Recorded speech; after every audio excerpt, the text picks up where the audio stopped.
ton délire des preuves historiques, là, c'est juste un délire pour activer le biais de confirmation des cathos. En fait, le problème, il réside dans la manière dont vous formulez le truc.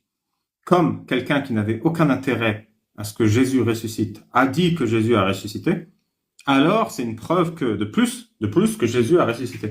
Mais en fait, pas du tout.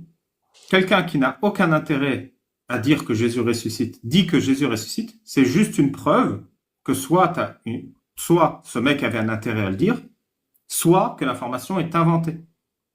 C'est beaucoup moins coûteux de croire ça que de croire que les êtres humains ressuscitent.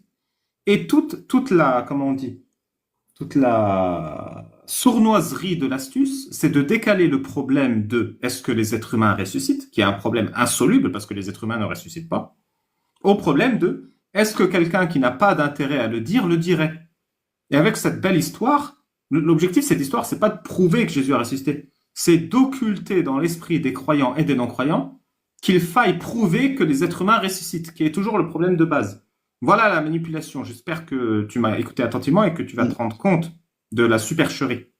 Ah, j'ai compris ce que tu veux dire, mais je sais que tu vas me prendre pour un débile, mais moi, personnellement, je reste ferme sur mes convictions. J'estime que c'est Non, des je te valeurs. prends pas pour un débile, je te prends pour Non, non, quelqu'un non, non, mais d'irrationnel. quand je veux Je dire te en prends mode. pour quelqu'un d'irrationnel, c'est-à-dire Non, que mais. face à une hypothèse et une explication extrêmement claire de la manipulation dont tu es victime, tu n'arrives pas à en prendre conscience. C'est une Non, mais manipulation simple, c'est une manipulation extrêmement simple. je vois, mais dans Et le sens où. tu transféreras mes salutations à notre ami Bonacier.